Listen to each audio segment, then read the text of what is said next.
তপনস math YouTube চ্যানেলের পক্ষ থেকে সবার জন্য রইল আন্তরিক শুভেচ্ছা ও অভিনন্দন। আজকের পর্বটিতে আমরা ২.১ অনুশীলনীর ৫ ও ৬ নম্বর অঙ্ক দুটি সমাধান করব। তো দেখো ৫ নম্বর অঙ্কে দেওয়া আছে এখানে ১৫ কেজি চালের দাম ৬০০ টাকা হলে এরূপ ২৫ কেজি চালের দাম কত? এটি আমাদের আসলে নির্ণয় করতে বলেছে। তো ১৫ কেজি চালের দাম যেহেতু ৬০০ টাকা, তাহলে ২৫ কেজি চালের পরিমাণ যেহেতু এখানে দেখো বৃদ্ধি পেয়েছে, তার মানে চালের পরিমাণ বাড়ার কারণে আসলে টাকার পরিমাণও বৃদ্ধি পাবে। তো আমরা চাইলে আসলে এই অঙ্কটি ঐকিক নিয়ম পদ্ধতিতে সমাধান করতে পারি, কিন্তু যেহেতু আসলে অধ্যায়টি অনুপাতের অধ্যায়, তাই আমরা অনুপাতের যে নিয়ম অনুযায়ী সেটি আসলে আমরা সমাধান করব ওই নিয়ম অনুযায়ী। তো দেখো আমরা লিখতে পারি এখানে চালের পরিমাণ বাড়লে টাকার পরিমাণও বাড়বে। চালের পরিমাণ বাড়লে টাকার পরিমাণ বাড়বে, এই কথাটা আমরা আসলে বলতে পারি। তো এখানে দেখো আছে যেহেতু ২ ধরনের আসলে আছে বস্তু দেওয়া আছে, একটি আসলে টাকা, অপরটি আসলে চাল। তো আমরা সর্বদাই জানি আসলে আছে টাকাগুলোকে একদিকে অনুপাতে প্রকাশ করব এবং হচ্ছে চালের পরিমাণকে একদিকে আমরা অনুপাতে প্রকাশ করব। তো সেই শর্ত অনুযায়ী দেখো আমরা লিখতে পারি যে এখানে চালের পরিমাণ অনুপাত হচ্ছে কি হবে? টাকার পরিমাণ। চালের পরিমাণের অনুপাত সমান হচ্ছে টাকার পরিমাণের অনুপাত। চালের পরিমাণের দেখো অনুপাত সমান হচ্ছে টাকার পরিমাণের অনুপাত, এই কথাটা আমরা লিখতে পারি।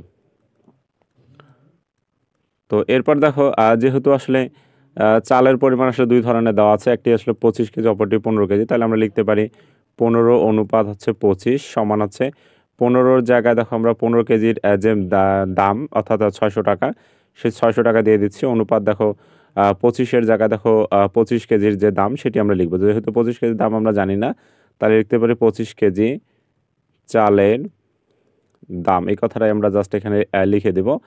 এরপর দেখো আমরা জানি যে অনুপাতকে সর্বদাই আসলে ভগ্নাংশ আকারে প্রকাশ করা যায়। তো আমরা জানি প্রথম রাশিকে লব আকারে লিখতে হয় এবং দ্বিতীয় রাশিকে হর আকারে লিখতে হয়। তো একইভাবে আমরা যদি এখানেও তাই করি, তাহলে ৬০০ দেখো লব আকারে আসতেছে এবং হচ্ছে নিচে আসতেছে ২৫ কেজি চালের দাম, এই কথাটা আমরা লিখতে পারি ২৫ কেজি দেখো চালের দাম। তো এরপর দেখো যে সমান চিহ্নের উভয় দিকে দুটি ভগ্নাংশ আছে। আসলে এখানে সমান চিহ্নের উভয় দিকে দুটি ভগ্নাংশের যদি কোনো কাজ করা না যায়, তখন আমরা যে কাজটা করব যে আর গুণন করব। তো আর গুণনের যে নিয়ম, প্রথম ভগ্নাংশের লব গুণন হচ্ছে দ্বিতীয় ভগ্নাংশের হর, একইভাবে প্রথম ভগ্নাংশের হর গুণন হচ্ছে দ্বিতীয় ভগ্নাংশের লব গুণ করতে হবে। তো যে পক্ষের মান আগে বের করবো সেই পক্ষটাই আসলে আমরা গুণ করব। তো ফলে দেখো আমরা ২৫ কেজি চালের দাম যেহেতু বের করব, তাই ১৫ আর ২৫ আমরা এখানে আসলে গুণ করব, অর্থাৎ লিখতে পারি ১৫ গুণন ২৫ কেজি চালের দাম। ২৫ কেজি দেখো চালের দাম সমান হচ্ছে দেখো আমরা ২৫ আর তাহলে বা ৬০০ গুণ করি, তাহলে ৬০০ গুণন হচ্ছে আমরা ২৫ পেয়ে যাচ্ছি। এরপর যেহেতু আমরা ২৫ কেজি চালের দামটা বের করব, তাই ২৫ কেজি চালের দামকে আমরা বামে রাখলাম এবং হচ্ছে তাহলে ১৫কে দেখো আমরা ডান দিকে আমরা ট্রান্সফার করবো, কারণ আমরা জানি যার মান বের করতে হয় তাকেই শুধু বাম দিকে, আর বাকি যে সংখ্যাটা আছে তাকে ডান দিকে ট্রান্সফার করতে হয়। তো ১৫ দেখো এখানে গুণ আকার আছে, সাইড পরিবর্তন করার কারণে আসলে এটি ভাগ হয়ে যাচ্ছে। তো ৬০০ গুণন ২৫কে ভাগ করবে হচ্ছে ১৫। তো এরপর যদি আমরা আসলে এখানে লঘিষ্ঠ আকারে প্রকাশ করি, তাহলে ১৫ দ্বারা দেখো ৬০০কে ভাগ করলে আমরা আসলে ৪০ পেয়ে যাচ্ছি, নিচে আর কেউ থাকলো না। তো ৪০ আর ২৫ যদি আমরা গুণ করি, তার মানে আমরা পেয়ে যাচ্ছি ১০০০। তো এই ১০০০ হচ্ছে ২৫ কেজি চালের দাম। তো লিখতে পারি ২৫ কেজি চালের দাম। তো আমাদের কাঙ্ক্ষিত যে ৫ নম্বর প্রশ্নের যে উত্তর সেটি হচ্ছে ১০০০ টাকা। তাহলে লিখতে পারি অতএব নির্ণেয় চালের দাম ৬০০, নির্ণেয় দেখো চালের দাম ১০০০ টাকা, এই কথাটা আমরা লিখতে পারি। তো এরপর আমরা পরবর্তী অঙ্কে ফিরে যাব। পরবর্তী ৬ নম্বর অঙ্কে দেখো দেওয়া আছে একটি গার্মেন্টস ফ্যাক্টরিতে দৈনিক ৫৫০টি শার্ট তৈরি হয়। ওই ফ্যাক্টরিতে একই হারে ১ সপ্তাহে আসলে কতটি শার্ট তৈরি হবে সেটি আমাদের নির্ণয় করতে বলেছে। তো দেখো একই রিলেটেড আসলে অঙ্ক। একদিনের তৈরিকৃত শার্টের পরিমাণ দেওয়া আছে, আমাদের বের করতে বলেছে ১ সপ্তাহ অর্থাৎ ৭ দিনে কতটি শার্ট তৈরি হবে সেটি আমাদের নির্ণয় করতে বলেছে। তো দেখো এখানে দিনের পরিমাণ এখানেও কিন্তু বৃদ্ধি পেয়েছে।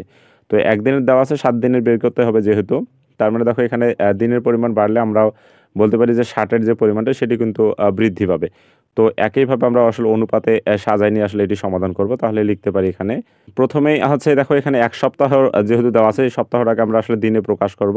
তো যার কারণে লিখব আমরা জানি ১ সপ্তাহ সমান হচ্ছে ৭ দিন। ১ সপ্তাহ সমান 7 দিন, এই কথাটা আমরা লিখব। তো এই কথাটা আবারও লিখতে পারি আমরা যে এখানে দিনের পরিমাণ বৃদ্ধি পেলে 60-এর পরিমাণ বৃদ্ধি পাবে। তাহলে লিখতে পারি দিনের পরিমাণ বাড়লে 60-এর পরিমাণ বাড়বে, এই কথাটা আমরা বলতে পারি। তো এরপর আমরা যেহেতু দিন এবং 60 দেওয়া আছে, তো প্রথমে আমরা বাম দিকে আসলে দিনের অনুপাতটা রেখে দেবো এবং ডান দিকে 60-এর যে পরিমাণ সেটি আমরা 60-এর অনুপাতটা রেখে দেবো। তাহলে লিখতে পারি এখানে দিনের অনুপাত সমান দিনের অনুপাত সমান 60-এর অনুপাত, এই কথাটা আমরা অনুপাত হিসেবে আসলে সাজায় নিতে পারি। তো দিনের অনুপাতের জায়গায় দিনের যে পরিমাণটা সেটি আসলে জাস্ট লিখে দেবো। তো দিনের পরিমাণ 1 অনুপাত কত 7 এবং 60-এর পরিমাণের জায়গায় দেখো যে একদিনের জায়গায় একদিনের যে তৈরিকৃত 60 550 সেটি আমরা লিখে দিচ্ছি এবং অনুপাত দেখো 7 দিনের জায়গায় যেহেতু 7 দিনের 60-এর পরিমাণ যেহেতু আমরা জানি না, তাহলে লিখতে পারি 7 দিনের তৈরি 60, শুধুমাত্র এই কথাটা আমরা লিখে দিতে পারি। তো একইভাবে দেখো এখানে আমরা যেহেতু আসলে অনুপাতকে ভগ্নাংশ প্রকাশ করতে পারি, তাই আমরা ভগ্নাংশ আকারে প্রকাশ করে নিচ্ছি। তো এখানে প্রথম রাশি 550, এটাকে লব আকারে দিচ্ছি এবং দ্বিতীয় রাশি 7 দিনের তৈরি 60, এটিকে আমরা হর আকারে লিখে দিচ্ছি তৈরি 60। এরপর দেখো যে সমান চিহ্নের উভয় দিকে দুটি ভগ্নাংশ আছে, তো ভগ্নাংশের কোনো কাজ করা না গেলে আমরা আসলে আর গুণন করব। তাহলে আমরা যে পক্ষের মান বের করবো সেই পক্ষ যেহেতু আগে গুণ করব, তার মানে 1 এবং 7 দিনের তৈরি 60 সেটি আগে গুণ করে নেব। তাহলে 1 গুণন 7 দিনের তৈরি 60 সমান আমরা পেয়ে যাচ্ছি তাহলে 550 গুণন কত 7।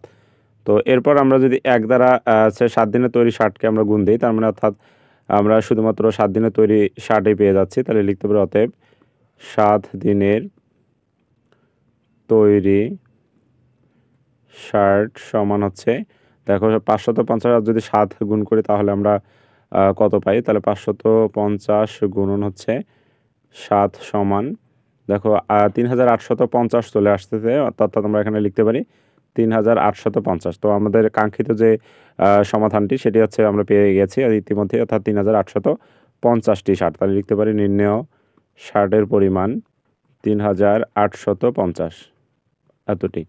তো আজকের পর্বটি আমি এখানে শেষ করতেছি, দেখা হবে পরবর্তী পর্বে। সেই পর্যন্ত সবাই ভালো থাকো, সুস্থ থাকো, ধন্যবাদ সবাইকে।